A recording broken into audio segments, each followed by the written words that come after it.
how tough a game do you expect? Because it was a tough first time, wasn't it? Yeah, I mean, I think we know the nature of the FA Cup. I mean, it's the best cup competition in world football, and the pitch wasn't great. It was a sellout crowd. The atmosphere was brilliant, and I've been on the other side many times, a giant killer, so I certainly know how it can work. I mean, the lad Mendy scored an unbelievable goal. I mean, then you think to yourself, is that one of these FA Cup moments? But all credit to the players.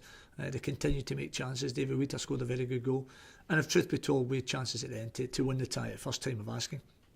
We never.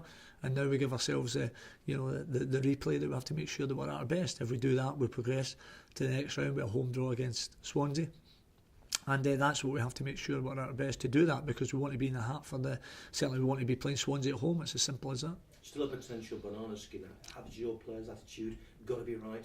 Well, the players' attitude was right for the first tie, so there's no problem with that. They'll be very respectful because Macclesfield have shown to be a good team with good players, and we will be, but we have to make sure that we get to our best, we pass and move that ball as we can, and if we do that, then as I said before, we know that we can win the game. We've been a decent run of form. I mean, even on Saturday at Manchester United, before the game I felt confident we could take something from the game, and during the game I still had the same feeling. We lost a goal, as we know, in the stroke of half time and added time, but for the 25-30 minutes of the second half we were terrific. Looked as though we'd get the equaliser, so we've got to take all those positives into the Macclesfield game and then, for the remainder of the season. But there was a lot to be pleased about. I guess some people think a cup replay is the last thing you need at the moment, but I guess it's a chance at home to start building up a bit of winning momentum. Absolutely, and what it will do, it will afford one or two an opportunity to that's maybe been sitting on the bench and feel they should be playing to come into the team. I think we made 6 or 7 changes the last time.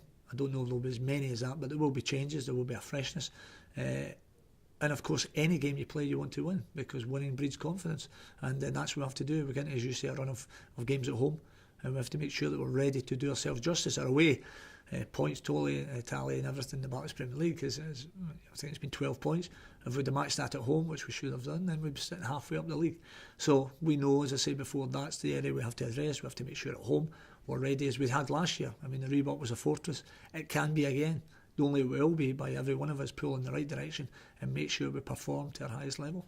And Swansea waiting for you should you make it. A team that seemed to be impressing everybody. Great win for them yesterday. Yeah, I mean, all credit to them. I mean, you've got to, when people play well, I think it's only fair they get the just rewards, and they've done that. And as I said before, but first and foremost, we have to win a tough tie first against Macclesfield to get to that next round. And if and when we do, then as I say, that's one that we'll look forward to.